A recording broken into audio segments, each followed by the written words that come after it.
You're focused too much on the outcome. The outcome that is, I would like to be balanced. You're putting too much emphasis on it. You're focused so much on the outcome that you're forgetting the means to get to this outcome.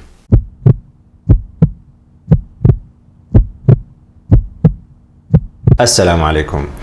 Got a question through Facebook, and the link for my Facebook page is in the description box below. You guys know the deal. It's like we're in the 60s now, scattered thought number 60 something. So you know how to get a hold of me. Assalamu alaikum. This comes from Amina. Wa alaikum assalam. I have a question for scattered thoughts. This might be a bit all over the place, but I'd really appreciate any advice and knowledge you can give. I'm struggling to find balance in my life. I have little connection with Allah in my prayer nor when I read the Quran, because I'm just so distracted. It's so sad. How do I achieve the balance in according to Islam? Growing up, I never had the best influences nor a good example, and because of some of my experiences, I've developed a few bad habits. How do I change when I'm in the same environment? It's not any good at home, nor is it any good out there. I'd love to go to Morocco or Granada for a couple of weeks to gain some spiritual enlightenment, as it's not too far by plane from London. But unfortunately, my parents just won't let me travel on my own. I don't know how to move forward. Jazakallah khair. Balance. Balance is something that you're not the only one, Amina, who's trying to get it. I'm trying to get it. We're all working on getting balance in our lives, and we all kind of sometimes lose track, and we fall to one extreme of neglect of some kind, or adherence of another kind. But balance is good. I mean, this is the whole sunnah is about moderation, is about balance. But how do you get it?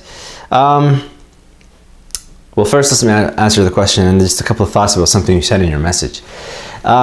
You're focused too much on the outcome. The outcome that is, I would like to be balanced. You're putting too much emphasis on it. You're focused so much on the outcome that you're forgetting the means to get to this outcome. And that's why you're distracted. I need to be balanced. I need to be balanced. I need to be balanced. This mentality, this mental state that you're in is an imbalanced mental state. If you focus on the process rather than the outcome will become kind of a necessary consequence of the process. So how do you attain balance? How do you, for example, focus on the process of, I want to be more focused on my prayer? There are some practical things you could do. One of these practical things is to pray the sunnah prayers right before your obligatory prayer. One of the functions of these sunnah prayers, aside from you following in the footsteps of the Prophet ﷺ, is you prepare yourself mentally. When you do your wudu, your ritual purification with the water. I hate the word ablution. Wudu, a better translation for it that I heard is illumination. Wada'a. It's becoming, you're talking about spiritual enlightenment. That's when you get enlightenment, wada'a, illumination. So when you do your wudu, that is actually the start, that is an act of worship. So you should start to mentally engage in the process and be ready for it and prepare for your prayer right at the start of your wudu, because that is an act of worship. It's a ritual act that you're doing.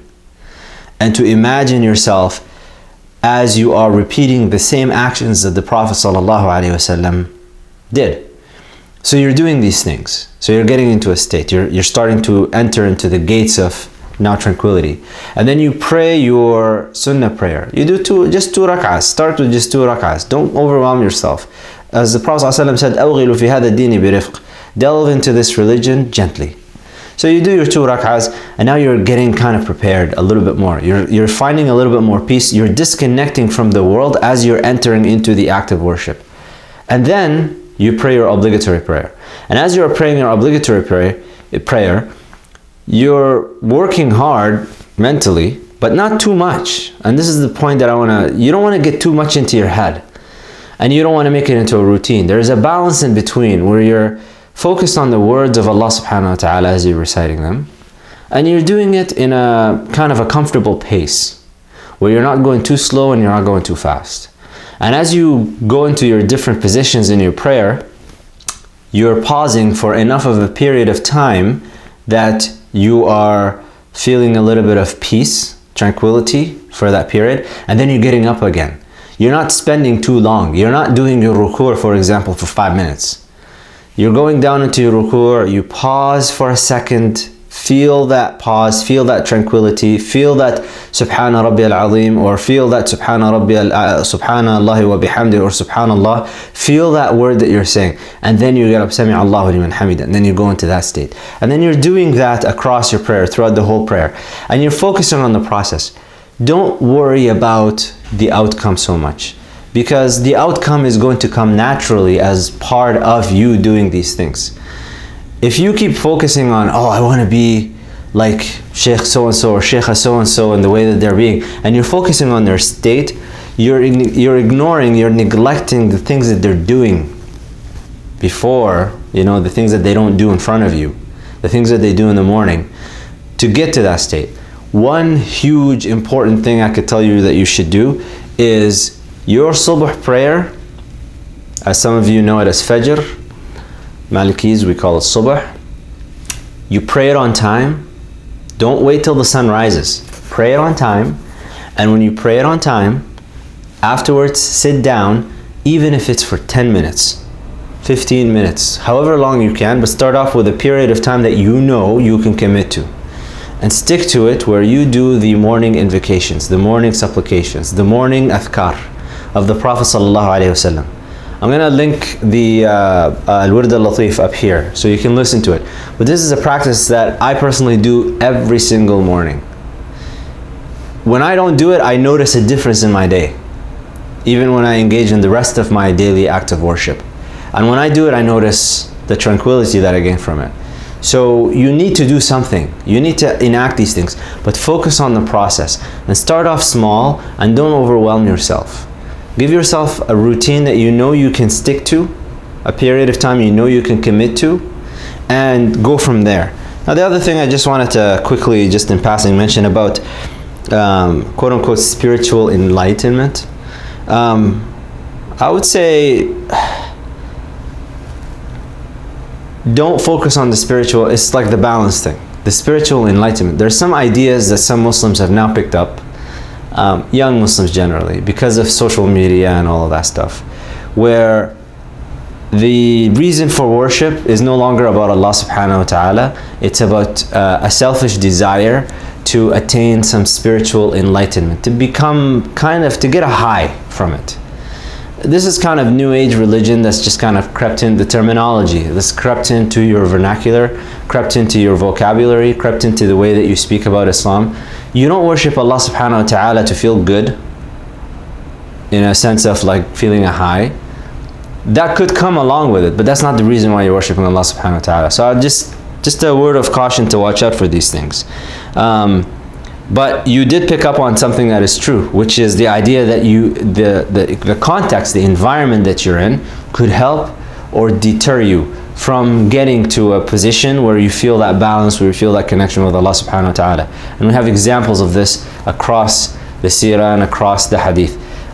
So if you are able to find, even in your own home, if you, in the morning, I love the prayer, the subh prayer, because it's a time where most people are asleep. There's a lot of people that just don't seem to get up and to be, except for the few that get up and do their morning jogs or something like that. But most people are asleep at that time. It's a time where you can attain that peace and tranquility and solitude.